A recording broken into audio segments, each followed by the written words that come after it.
नमस्कार दोस्तों। पिछले 8-10 दिन से बच्चों के जो मैसेजेस मुझे प्राप्त होते हैं सोशल मीडिया के ज़रिए या फिर भौतिक रूप से, इस बार मुझे जो अधिकांश मैसेजेस मिले, जनरली मैं वीडियो उस विषय पे बनाता हूँ जिस विषय से संबंधित मेरे पास ज़्यादा से ज़्यादा क्वेरीज आती है। तो फिर व्यक्तिगत रिस्पॉन्स देने की बजाय प्रयास ये करता हूँ कि सभी विद्यार्थियों को एक साथ जवाब दे दूँ। इस बार मैंने 3-4 प्रश्न कॉमनली नोट किए।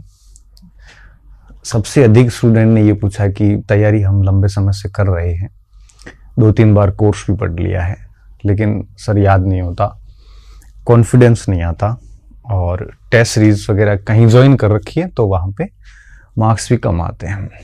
ये 2-3 प्रश्न मुझे बच्चों ने पूछे, अभ्यर्थियों ने पूछे।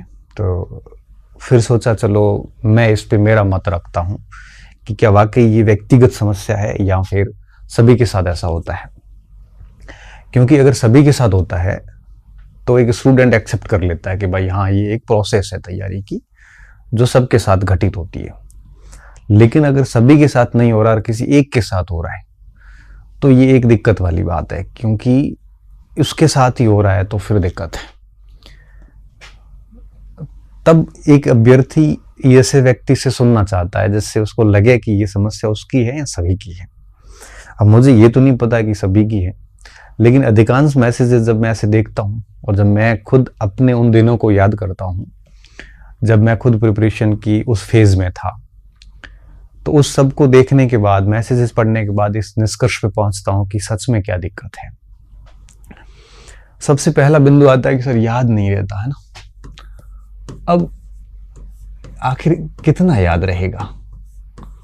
आपको पता है कि दिमाग की एक कैपेसिटी है और बड़ा खूबसूरत विशेषता एक मस्तिष्क में डाली गई कि वो भूल जाता है, क्योंकि सब कुछ याद नहीं रहता और लंबे समय तक याद नहीं रहता, किसी को भी नहीं रहता।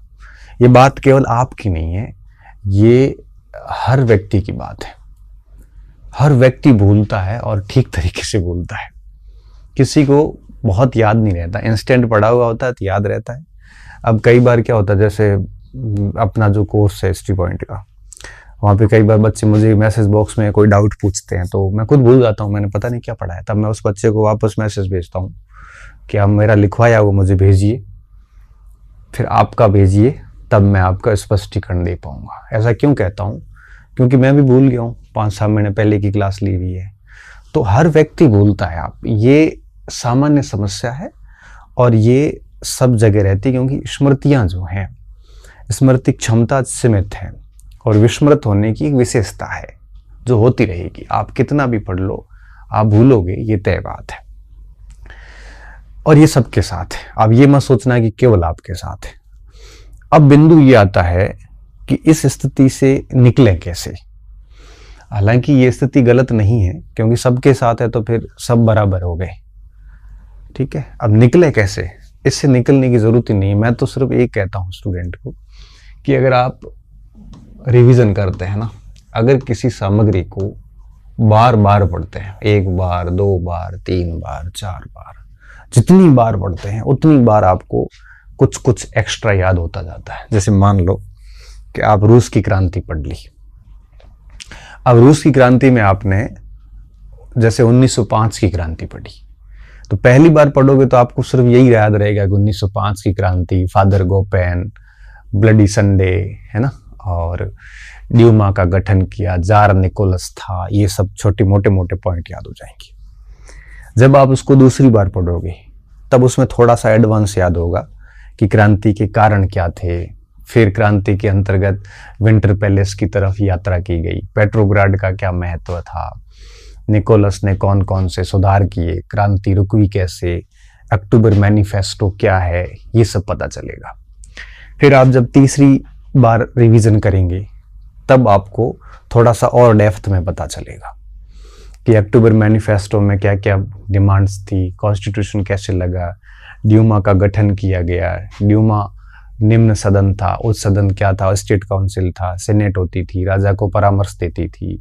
ये तीसरी बार जब आप कर रहे होंगे तब पता चलेगा। जब आप चौथी बार पढ़ेंगे उसी बिंदु को वापस, जब आपका चौथा राउंड आएगा जब भी रूस की क्रांति पे, तब आपको पता चलेगा कि ड्यूमा थी, ड्यूमा के 4 सेशन हुए, उन 4 सेशन में क्या कुछ था, ये सब बातें पता चलेगी ड्यूमा के बारे में। फिर उसमें पहले 2 में कैडेट बहुमत में थे, तीसरे और चौथे में अक्टूबरिस्ट बहुमत में थे। मतलब ये सारी बातें आपको चौथे 5वें रिवीजन में पता चलती है और आपको समझ में आती है। तो इसलिए कहते हैं कि ये जितना अधिक होगा उतना नया नया आप सीखते जाओगे और वो चीज़ें आपके मस्तिष्क में बैठती जाएगी। याद ऐसे होता है, अगर आप 1 बार 2 बार 3 बार पढ़ने के बाद अगर आप दावा करेंगे कि मुझे याद क्यों नहीं हुआ, तो आप गलत दावा कर रहे हैं। क्यों? क्योंकि याद करने के लिए मैं ऐसा मानता हूँ एक सामान्य जो एक स्टूडेंट है, सामान्य अभ्यर्थी है, कम से कम 6-7 बार जब रिवीजन करता है तब उसको 70-80% याद हो जाता है। और इससे अधिक वैसे ही कुछ याद होता नहीं है। 70% याद हो जाता है फिर वो, लेकिन उसका सब्जेक्ट के प्रति कंसेप्ट ऐसे अच्छे विकसित हो जाते हैं, उसकी टॉपिक के प्रति क्लैरिटी इतनी अच्छी हो जाती है कि वो ऑप्शन देके एलिमिनेट करने की ताकत बढ़ती जाती है। अब जो 6ठी-7वीं बार भी आपको 100% याद नहीं होगा, याद फिर भी आपको, मैं जनरली कहता हूँ 1 बार में 10%, 2 बार में 20%, 3 बार में 30%, जनरली ऐसा मैं कहता हूँ कि इतना याद होता है।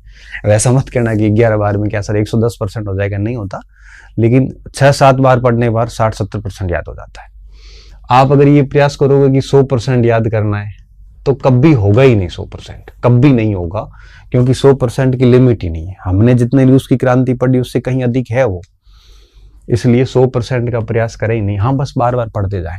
60-70% अगर याद हो गया तो 30% आपका लॉजिक काम करने शुरू कर जाते हैं, क्योंकि एक मुद्दे पर 60-70% तक अगर आपकी क्लैरिटी है ना, तब आप प्रश्न देखने के बाद विकल्प को आराम से एलिमिनेट करके और आप उत्तर निकाल सकते हैं, है ना। क्योंकि जैसे मैंने कहा ना, जिस विषय वस्तु के बारे में आपको 60-70% अगर जानकारी है तो 30-40% आप अपने विवेक का यूज कर सकते हैं। अगर इसके बारे में जानकारी आपको 10-15% है तब विवेक यूज नहीं हो पाएगा, तब आप गैस नहीं कर पाओगे, तब आप 3 ऑप्शन गलत नहीं कर पाओगे, ये नहीं हो सकता, ये नहीं हो सकता। इसलिए कहते हैं कि अगर 6-7 बार मिनिमम कोई रिवीजन कर लेता है बच्चा तो उसको 60-70% तक याद हो जाता है, और फिर 20-30% वो आराम से अपने लॉजिक का, अपने गैस का, अपने कंसेप्ट का, अपने विवेक दिमाग का यूज करके एलिमिनेट करके आराम से आंसर निकाल लेता है। हाँ ठीक है, कोई ऐसा प्रश्न हो जो बिल्कुल फैक्ट और गहरा फैक्ट हो और पढ़ा हुआ ही नहीं हो, तब गैस नहीं लगेगा, लेकिन कंसेप्ट वाले प्रश्न बड़े आराम से कर लेते हैं। आपको पता है कि एग्जाम में कंसेप्ट और फैक्ट दोनों का मिला जुला पेपर आता है। 100 में से 30-40 प्रश्न कंसेप्ट बेस्ड आते हैं, वो रिवीजन से ही सही होते हैं, और 50-60 प्रश्न फैक्ट बेस्ड होते हैं। तो 6-7 बार पढ़ने के बाद में आप आराम से 70% फैक्ट वाले प्रश्न सही कर देते हैं। ठीक है, इतनी कट ऑफ रहती है। तो याद नहीं रहता, ये प्रश्न आप ना करें। आपको क्या करना है, आपको सिर्फ और सिर्फ रिवीजन करना है, और 6-7 बार रिवीजन कम से कम करिए, और 100% की कोशिश ना करें। रिवीजन के साथ साथ में सबसे बड़ी चीज होती है अभ्यास, ओपन में बाद में बात करूंगा। अच्छा, अब बात ये आती है रिवीजन करें कैसे, हालांकि इस पर मैंने एक अलग क्लास डाल रखी है, फिर भी मैं आपको एक पॉइंट बता देता हूं। रिवीजन कभी भी लाइन टू लाइन नहीं करें, गद्यांश के रूप में नहीं करें। रिवीजन करते वक्त आप कम से कम हेडिंग को पढ़ने के बाद में सोचिए कि इसके अंदर है क्या, थोड़ा मनन करने की कोशिश करिए। अभी मैं रूस की क्रांति की बात कर रहा था, तो मैं वापस रूस पे जाता हूँ। अब क्रांति के कारणों की बात करनी है ना, तो मैं लाइन टू लाइन क्यों पढ़ रहा हूँ, मैं यही सोचूं ना उस समय की मजदूरों की जो मजदूरी थी, श्रमिकों की, उसमें कटौती की गई थी। 1905 के अंदर रूस और जापान का 4-5 में युद्ध हुआ था, उसके कारण आर्थिक संकट बढ़ गया था, भूखमरी बढ़ गई थी। अब ये मैंने खुद ने बिना देखे सोचना शुरू किया। अब ये सोचने के बाद में मैंने सारे कारण सोचे, क्योंकि एक बार पढ़ने के बाद ऐसा हो जाता है, दूसरी बार तो आप सोच ही सकते हो। फिर मैंने देखा उसमें कि मैंने कौन से बिंदु मिस कर दिए, तो वापस पढ़ लिए। तीसरी बार जब आप पढ़ोगे तब आप वापस रिवीजन करते होते फिर उस दिमाग में सोचने की कोशिश कीजिए, मनन कीजिए कि इस हेडिंग के अंदर है क्या। आप पूरी, जैसे रूस के अंदर आप जैसे 1917 की क्रांति पे आए, तब आप सोचिए फरवरी क्रांति के बारे में सोचना पूरा शुरू करिए कि 7 मार्च को क्या हुआ, 8 मार्च को क्या हुआ, 9 मार्च को क्या हुआ, दशकों क्या हुआ, सोवियत कैसे गठित हुई, है ना। अब आप ऐसे सोचोगे एक बार तो सारी चीजें मस्तिष्क में क्लियर होगी, कुछ याद रहेगी, कुछ भूल जाओगे। तो दूसरी, तीसरी, चौथी बार ऐसे सोचते सोचते रिवीजन करोगे। तो रिवीजन में भी सोचना बहुत जरूरी है ना। रिवीजन में भी पांचवा छठा रिवीजन तो सोचने और मनन पे ही जाता है। पहले सोचिए, मनन कीजिए, उसके बाद उस टॉपिक को देखिए कि अब मैं कौन से पॉइंट मिस कर गया हूं। मैंने एक बहुत बड़ी कमी देखी स्टूडेंट में। स्टूडेंट क्या करता है, हर बार वही गद्यांश लाइन टू लाइन पढ़ के निकल जाता है। अब आप पांचवी बार रिवीजन कर रहे हो, चौथी बार रिवीजन कर रहे हो, और चौथी पांचवी बार कॉपी पढ़ रहे हो, फिर भी अगर आप वो गद्यांश की लाइन टू लाइन पढ़ के आगे निकल रहे हो तो फिर ये रिवीजन नहीं है। चौथी पांचवी बार कम से कम आप जो पॉइंट पढ़ रहे हो उसको पूरा पहले सोचिए कि इसके अंदर है क्या क्या। वो सोचने के बाद में फिर देखिए कि मैंने कौन से पॉइंट मिस किए। और छठी सातवीं बार तक तो आते आते आपकी स्थिति ये हो जाती है, क्योंकि अगर आप पहला रिवीजन छोड़िए, दूसरे रिवीजन से अगर आप ये सोचना शुरू करते हैं ना, तो पांचवें छठे रिवीजन तक पूरे टॉपिक की फ्रेमिंग आप आराम से मन में बना देंगे। फिर आपको केवल फैक्ट देखने होते हैं। तो इस तरह से आप सोचिए, मनन कीजिए और बार बार रिवीजन कीजिए। आप आराम से पढ़े हुए प्रश्न तो गलत नहीं करोगे, ये तय बात है। और अगर पढ़ा हुआ नहीं आया तो फिर उसका तो कोई इलाज नहीं है, और ऐसा टेंशन लेनी भी नहीं चाहिए, क्योंकि हमें कौन से 100% करने हैं, हमें तो 70% पे अपना काम अच्छे से हो जाता है। और आपके पढ़ा हुआ नहीं आया है तो डेफिनेटली कईयों के सेम स्थिति होती है। 10 प्रश्न आपसे नहीं हुए तो 10 औरों से भी नहीं होंगे। वो वैसे कंपटीशन निर्धारक तत्व भी नहीं है। पहला बिंदु ये था, याद नहीं रहता तो उसका एक ही उपाय है कि 6-7 बार रिवीजन करो। 100% की कोशिश से मत करो। और दूसरी बात ये है कि रिवीजन जो आप तीसरी चौथी बार करते हो, उसमें कोई भी टॉपिक है, जैसे मान लो कि आप ज्योग्राफी पढ़ रहे हैं, या जैसे आप मान लो इतिहास का कोई टॉपिक पढ़ रहे हैं, जैसे जर्मनी का एकीकरण पढ़ रहे हैं, तो आप एकीकरण के बाधक तत्व कौन से थे सोचिए आप, सहायक तत्व कौन से थे, बिस्मार्क ने क्या किया था, फिर उसमें से जो तीनों चरण हुए, डेनमार्क पे कैसे अटैक हुआ। अब आप अगर पूरा दिमाग में घुमाइए पहले तो रिवीजन से ठीक पहले, ये सोचने के बाद में फिर कॉपी देखिए, फिर टॉपिक को पूरा पढ़िएगा, अच्छा मैं ये चीजें मिस कर गया हूँ। और हो सकता है तो पढ़ने के बाद एक बार फिर वापस रिवाइज कर लीजिए, मस्तिष्क में आंखें बंद करके आराम से सोच लीजिए। अगर आप इस तरह से 6-7 बार रिवीजन करते हैं, रिवीजन में आपको किताब अपना जो कंटेंट है, नोट्स हैं, जो भी है, वो देखने की जरूरत कम से कम होनी, उसके ऊपर आपकी निर्भरता कम से कम होनी चाहिए। हर बार जितनी छठी बार रिवीजन हो रहा है उससे कम निर्भरता 7वीं बार होनी चाहिए।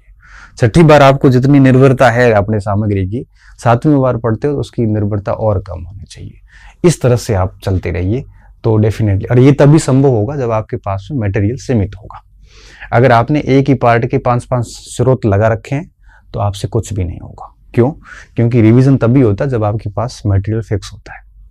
तब मैं कहता हूं कि आप हिस्ट्री पढ़ो, ज्योग्राफी पढ़ो, आप हर पार्ट की एक से अधिक सामग्री मत रखो। सिलेक्शन एक से होना हुआ तो उसमें हो जाएगा, और उसी सामग्री को पढ़ के कई बच्चे टॉप भी करते हैं। इसलिए ये तभी पॉसिबल होगा जब आपके पास में लिमिटेड रिसोर्सेज होंगे, है ना। क्योंकि सामग्री का आपके सीमित होना, है ना, सामग्री लिमिटेड होना बहुत ज्यादा जरूरी है। अगर ये लिमिटेड नहीं है, सामग्री कम से कम रखिए, तब क्या होगा कि आप आराम से उसको टारगेटेड मेहनत कर सकते हैं। नहीं तो आप आपके पास 3 किताबें पढ़ी है तो एक की करोगे, दूसरे का रिवीजन करोगे, किसका करोगे, है ना। अगर आपको 5-7 किताबें पढ़नी है तो उसको शॉर्ट में नोट्स बना दो, नोट्स का रिवीजन करो फिर, है ना। इस तरह से आप, एक तो ये ध्यान रखना, तो याद नहीं रहने का एकमात्र यही इलाज है। और बाकी ये एक कॉमन प्रॉब्लम है और ये विशेषता है, कोई प्रॉब्लम भी नहीं कह सकते। ये ऐसा नहीं केवल आपके साथ होती है, इसको इसी तरह से इसका निस्तारण किया जा सकता है। मुझे तो ठीक से याद है, मैं ऐसे ही पढ़ता था कि पहली बार तो पूरी लाइन टू लाइन पढ़ी थी, बढ़िया तरीके से लिखा, नोट्स वगैरह रेडी किया। सेकंड बार से मैं सोचना शुरू कर देता था। सेकंड बार जब सोचता था तो सोचने के दौरान स्थिति ये आती थी कि 5-10% बातें भी याद नहीं आती थी, भूल जाता था। लेकिन जैसे थर्ड बार सोचता था तो थोड़ा ज्यादा अच्छे से कॉन्फिडेंस आता था, अच्छा हाँ ठीक है, मुझे 10 बातें आ रही है।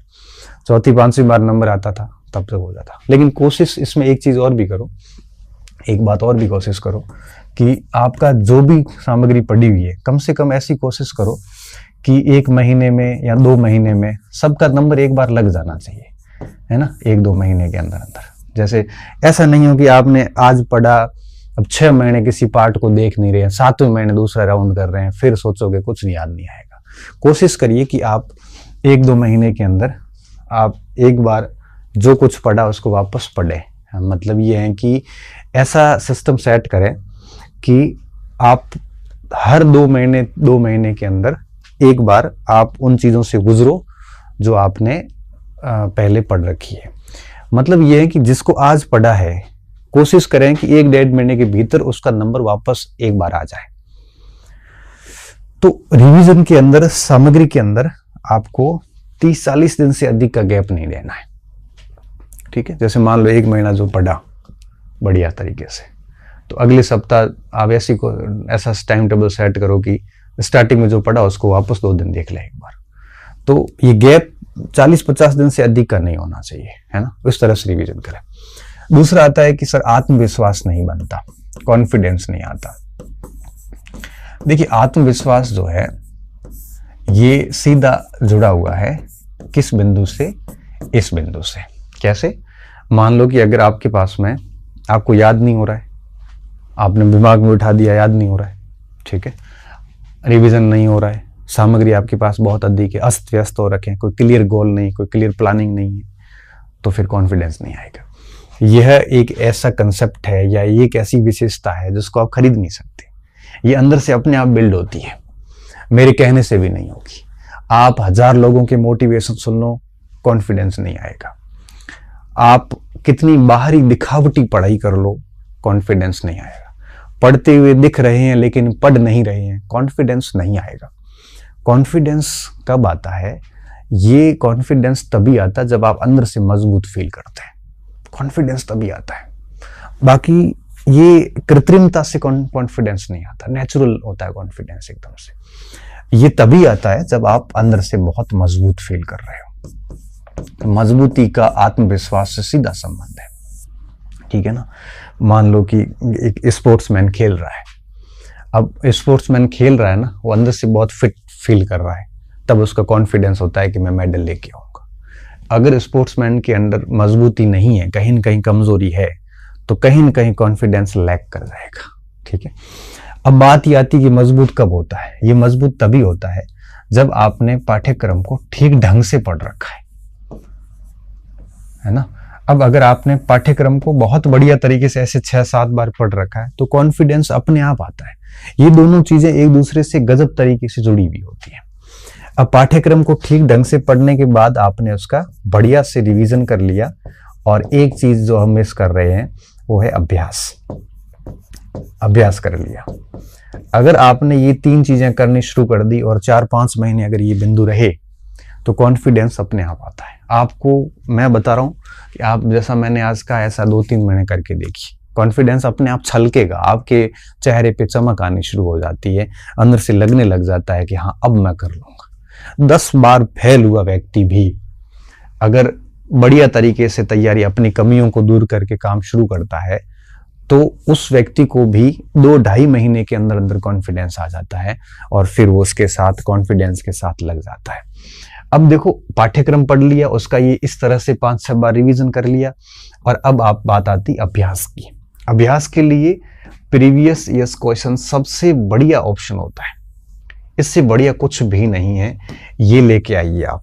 फिर जैसे मान लो कि मैं रूस की क्रांति की बात कर रहा हूं, उसी का उदाहरण आगे देता हूं।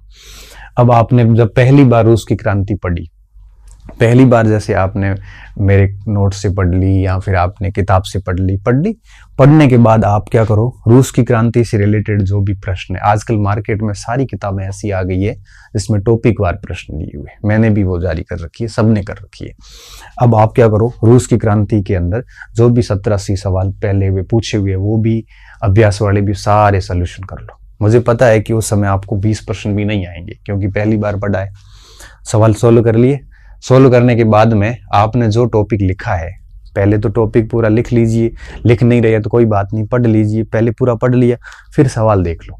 सवाल देखने के बाद इंस्टेंट उसी समय वापस टॉपिक पढ़ लो एक बार। इससे क्या होगा, इससे आपको उन क्षेत्रों का आइडिया होगा जहां जहां से सवाल बनता है। दूसरा, आपको प्रश्नों की प्रकृति समझ में आएगी कि किस जगह से कैसा प्रश्न बनता है।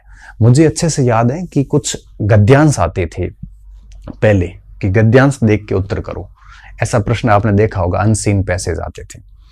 तो उसमें दो टाइप के स्टूडेंट होते थे। स्टूडेंट क्या करते थे, पहले गद्यांश पढ़ते थे, फिर प्रश्न सॉल्यूशन करते थे। तो प्रश्न सॉल्यूशन होता नहीं था उससे। आज भी आईएएस प्री में सी सेट में आता ही है। मैं क्या करता था, मैं पहले प्रश्न पढ़ता था, उसके बाद गद्यांश पढ़ना, ताकि अपने आप पता चल जाता था।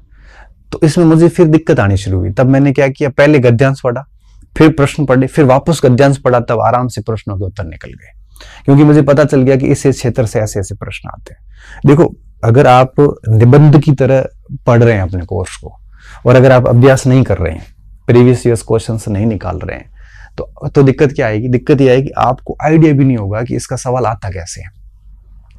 प्रश्नों की प्रकृति को समझने के लिए और किस बिंदु से, किस अध्याय से, किस चैप्टर से कैसे प्रश्न बनते हैं, उसके लिए इसका अभ्यास करना बहुत जरूरी है। अच्छा, अब आपने पहली बार में प्रश्न देख लिए, पहले अब टॉपिक तैयार किया, फिर प्रश्न देखे, फिर वापस एक बार देख लिया, फिर 15-20 दिन बाद उस टॉपिक का वापस नंबर आया, तब आप किसी दूसरी किताब से फिर अभ्यास, ऐसे नोट्स तो है ही अपना, उसको पढ़ लिया, फिर किसी दूसरी किताब से पुराने प्रश्न वगैरह जो भी फिर मिलाए। तब देखना, पहले अगर आपने 10 सवाल किए थे तो फिर 20 सही करोगे, और आपको पता चलता जाएगा कि किस टॉपिक में क्या क्या चीजें महत्वपूर्ण है। अच्छा, और जैसे जैसे अधिक प्रश्न सही होंगे, वैसे वैसे आपका अंदर से मजबूती फील होती है कि हाँ, अब मेरा चीजें ठीक चल रही है। और जब मजबूती फील होगी तो ये अपने आप आएगा।